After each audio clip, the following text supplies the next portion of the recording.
I remember I had a conversation with my spirit guides, and they gave me an ultimatum that I would never forget, that their guidance was not optional.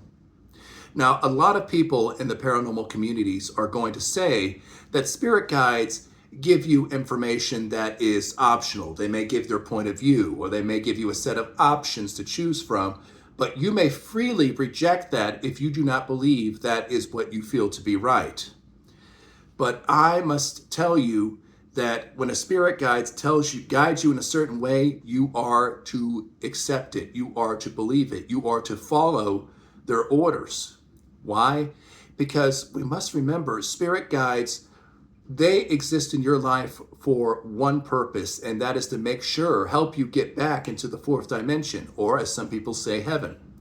And that is because the vocation you have, the purpose to which you've been given the honor to exist for, is too sophisticated for you to accomplish on your own. Hence the need for supernatural intervention in the form of guides. Spirit guides know exactly how to guide you. They know how to guide you into a true religion and how to help you work on your purpose. They will have all the information that you need, and they will also come up with a plan as to how you are to accomplish that, okay? This will, of course, be working with a true divine being as well, because a divine being, of course, will give you dreams and visions, and then your spirit guide will help you make sense of these dreams and visions. Now, what happens if someone does end up rejecting a spirit guide or their advice? Well, that is highly dependent on how many times the person does it.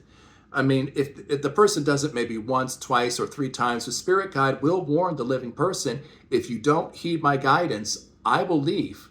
And the reason why I will leave is because I am here to help you get from point A to point B, and I know better than you do, so take my advice. I am seeing from a vantage point much better than yours. But if the person keeps saying, no, I'm going to do it my way, but thanks for the advice, eventually the spirit guide's going to say, well, there's no more reason for me to be here. The purpose on which I exist is no longer there. So what is the purpose of my existence if the person I'm trying to guide keeps rejecting me? And so what would happen is the spirit guide will then say, well, I'm going to leave. You've rejected me too many times. I now know that, your heart's too hard. You're too stiff-necked, and you think you know better than me. So I'm going, and I'll see you up in heaven, and, we're going to have a conversation about this when you get there. And when that spirit guide leaves, well, you're going to find that person, is going to find that their vocation is much more difficult to accomplish. And the chances of that person doing what he or she was born to do, the chances of it succeeding is very slight. So this is a warning to anyone who has spirit guides. Do not look at them as advisors or people who are giving them opinions.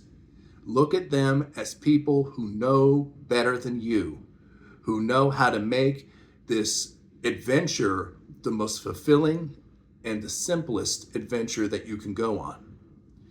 So there you have it. Spirit guides are to be heeded. They are not to be seen as beings, entities with opinions.